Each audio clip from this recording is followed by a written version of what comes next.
¿Has pasado alguna vez por una decepción, por un chasco? ¿Y qué experiencia ha sido esa decepción? Me imagino que dolorosa. En ocasiones, una situación como esa es demasiado apabullante. Uno vive una crisis eh, en la cual eh, no ves, no ves solución, donde a veces también no lo puedes creer, ¿no? Las decepciones pueden ocurrir de muchas maneras. Hay decepciones que son amorosas, cuando esa persona en la cual tú confiabas completamente te diste cuenta que fue un patán, un rufián, que tenía una doble vida, que no era lo que tú querías que era. Le habías dado todo tu cariño y amor, pero te enteraste que esta persona eh, mm, vive una experiencia fuera de ti, ¿no? Y cuando tú te enteras, te decepcionas y entras en desesperación, y al punto que te ahogas. También hay decepciones del tipo bíblico, de corte teológico. Ha habido casos donde ciertos personajes han puesto fechas para la venida de Jesús, ¿no? Y han juntado un poco de adeptos a esta creencia, ¿no? Que viene Jesús. Esto ha sido repetitivo a lo largo de la historia. Mucha gente ha quedado decepcionada. Inclusive han habido suicidios masivos porque no se ha cumplido sus esperanzas, lo que ellos esperaban o que creían que iba a ocurrir, no ha ocurrido. Así que es una decepción en la cual la persona que vive pasa por una crisis de angustia. No, solo lo puede sentir aquella persona que ha pasado por este desencanto, esta decepción. Así que las decepciones no son para nada buenas, afligen el alma, traen una tristeza profunda en el corazón. La Biblia registra un episodio donde dos hombres iban andando entre sí y en las palabras que emitían estos dos hombres eran palabras de desencanto, de decepción. Estaban profundamente tristes. Una tristeza embargaba sus corazones. Parecía que todas sus esperanzas habían fenecido. Estaban completamente decepcionados. Y en esta ocasión no fue porque Jesús los engañó. Jesús, Jesús siempre fue fiel a sus palabras y exacto. Les había dicho la verdad. Jesús les había dicho que era necesario que aún vaya a Jerusalén, ser maltratado, vituperiado por los líderes, por las autoridades religiosas, ser muerto y resucitar al tercer día. A pesar que Jesús les había dicho de forma clara, nítida, su verdadera misión, sin embargo, ellos no comprendieron el mensaje de Jesús. Ellos, en todo caso, se engañaron a sí mismos. Y estoy hablando de esos dos forasteros o de esos dos hombres que iban camino a Emaús. salían de Jerusalén, donde recientemente había muerto el Mesías. Un acto totalmente injusto, la muerte de Jesús. Mucha gente se había amontonado para ver aquel evento. Era una tragedia, porque quien moría entre dos malhechores era una inocente víctima. Era un hombre que desde que nació hasta su muerte s- solo amaba al prójimo, hizo bienes para el prójimo. Su vida fue totalmente íntegra, una vida perfecta. Pero en el mes de Nisan, un día de la Pascua, el 14 de Nisan, a las 3 de la tarde, el mejor hombre de la historia y el hombre más perfecto estaba muriendo. Y sus seguidores estaban desencantados, decepcionados. Y la Biblia registra de estos dos personajes que se van alejando de la escena que había ocurrido en Jerusalén. Se habían alejado del Calvario. Iban de retorno al lugar donde vivían, pero estaban con el corazón hecho añicos, pedazos. No tenían vida y sus palabras en el camino eran palabras negativas. Leamos lo que dice el Evangelio de Lucas 24. Ese mismo día, dos de los seguidores de Jesús iban camino al pueblo de Emaús, a unos 11 kilómetros de Jerusalén. Al ir caminando, hablaban acerca de las cosas que habían sucedido. Mientras conversaban y hablaban, de pronto Jesús mismo se apareció y comenzó a caminar con ellos. Pero Dios impidió que lo reconociera. Él les preguntó, ¿de qué vienen discutiendo tan profundamente por el camino? Se detuvieron de golpe con sus rostros cargados de tristeza. Entonces uno de ellos, llamado Cleofas, contestó, tú debes ser la única persona en Jerusalén que no oyó acerca de las cosas que han sucedido allí en los últimos días. ¿Qué cosas? Preguntó Jesús. Las cosas que le sucedieron a Jesús, el hombre de Nazaret. Le dijeron, era un profeta que hacía milagros poderosos y que también era un gran maestro a los ojos de Dios y de todo el pueblo. Sin embargo, los principales sacerdotes y otros líderes religiosos lo entregaron para que fuera condenado a muerte y lo crucificaron. Nosotros teníamos la esperanza de que fuera el Mesías que había venido para rescatar a Israel. Todo esto sucedió hace 3 días. Estos dos iban por el camino hacia una aldea llamada Emaús. Durante esa travesía, ellos iban casados con la tristeza. El Salvador había resucitado. Y ellos hablando del fracaso, de su fracaso. Ellos estaban tristes. Por eso Jesús se les acerca y les dice, ¿de qué vienen discutiendo tan profundamente por el camino? Se detuvieron de golpe con sus rostros cargados de tristeza. Ellos estaban tristes, no exactamente por la muerte de Jesús, porque no la entendían.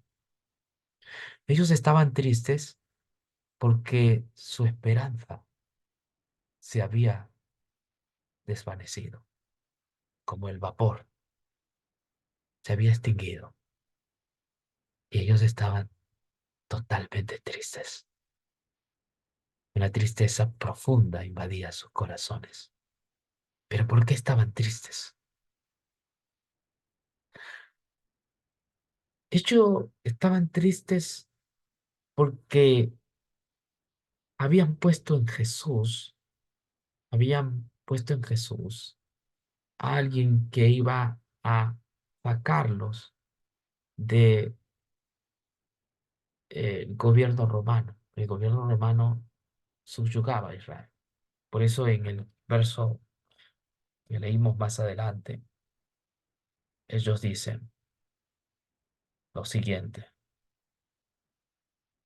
nosotros teníamos la esperanza de que fuera el Mesías que había venido para rescatar a Israel. Nosotros teníamos la esperanza de que era el Mesías que había venido para rescatar a Israel.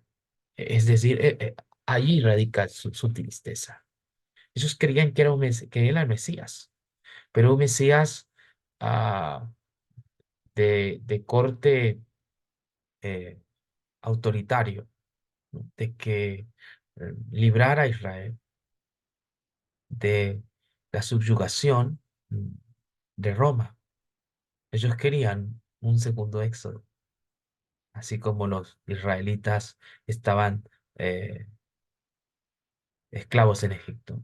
Ahora ellos esperaban que Jesús, el segundo Moisés, los librara de el sometimiento romano. Eso es lo que ellos querían, ese es el tipo de Mesías que querían. Un Mesías que les dé estabilidad política, libertad del sometimiento del yugo romano. Por eso era su tristeza. Ellos no podían creer cómo la historia había sido tan corta, cómo tan pronto habían matado a aquel en que ellos tenían toda la esperanza de ser su libertador, del Mesías político de la casa de David. Una mala interpretación les produjo una tristeza profunda. Jesús se acerca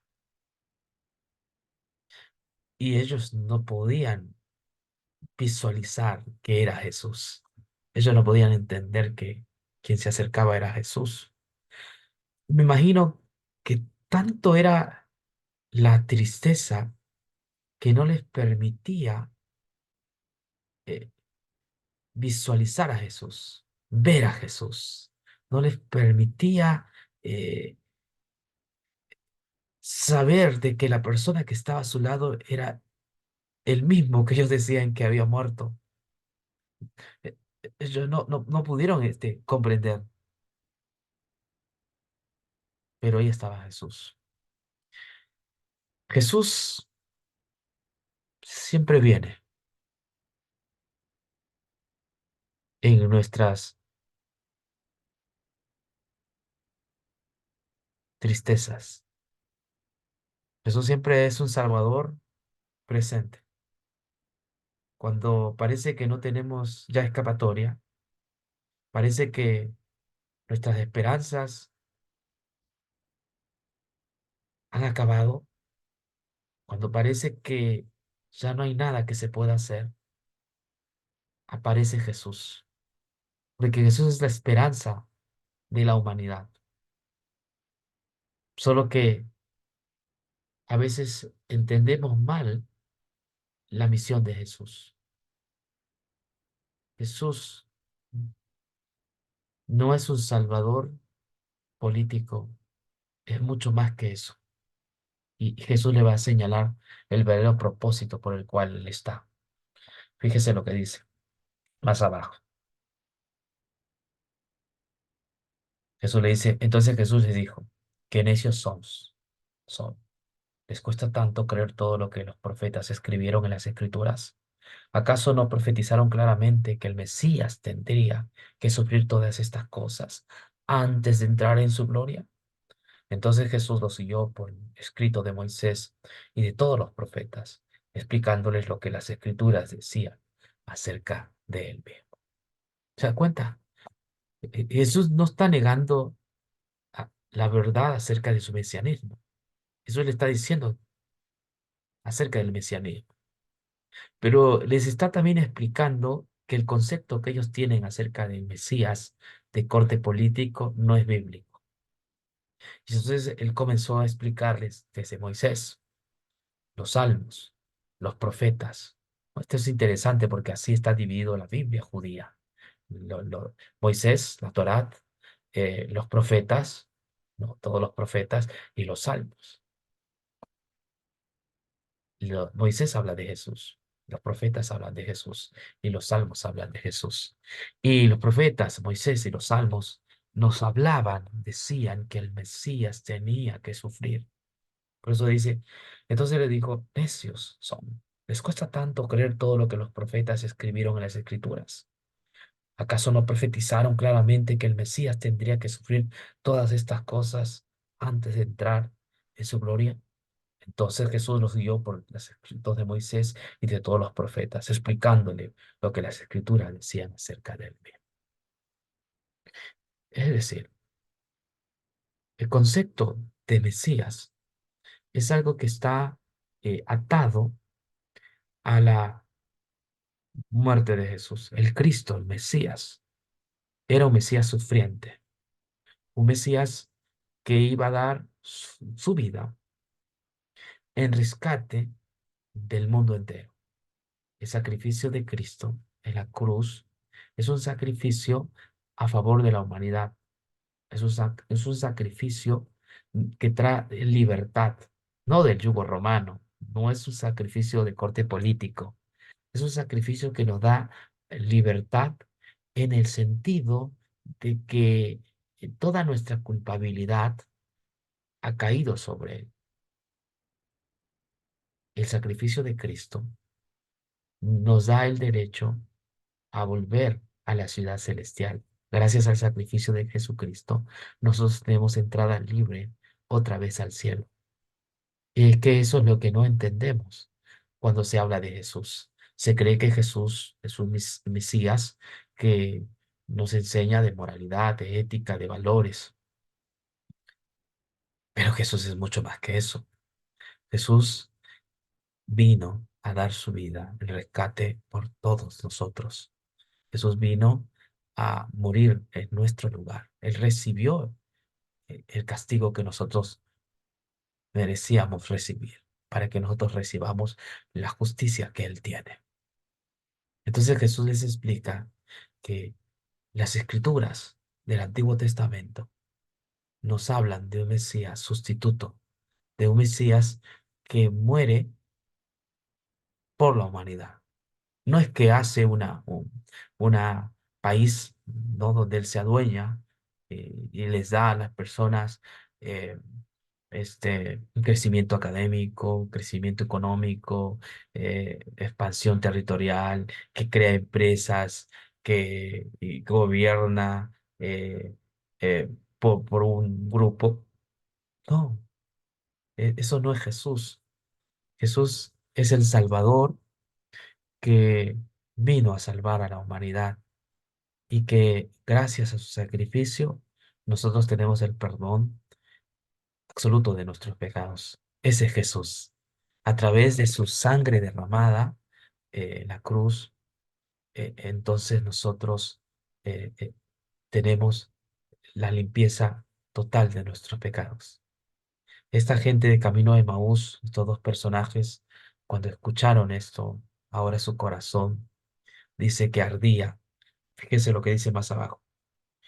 Entonces se dijeron el uno al otro, ¿no ardía nuestro corazón cuando nos hablaba en el camino y nos explicaba las escrituras?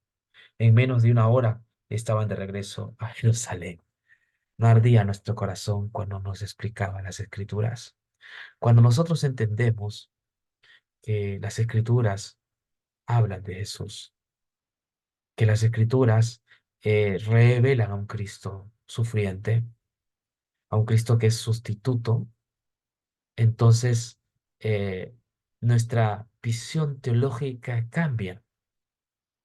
Ya nuestra visión no se basa en doctrinas, en, en poner fechas a determinados eventos escatológicos, sino que ahora nuestra comprensión se dirige hacia Jesús, que Él es la razón de nuestra existencia y que Él ha dado, hecho el pago total para nuestra redención y nuestra salvación, que solo a través de sus méritos preciosos, el pecador eh, tiene la herencia de la vida eterna. Solo por fe el pecador puede ascender al lugar más alto, el cielo. Así que eh, no, nada, es escrituras hablan de Jesús. Y cuando entendemos a Jesús, entonces la tristeza desaparece y hay una alegría tremenda que nosotros experimentamos en nuestro corazón cuando comprendemos que la escritura hablan de Jesús y de su muerte en la cruz. Fue un gusto compartir la palabra. Nos vemos pronto. Bendiciones.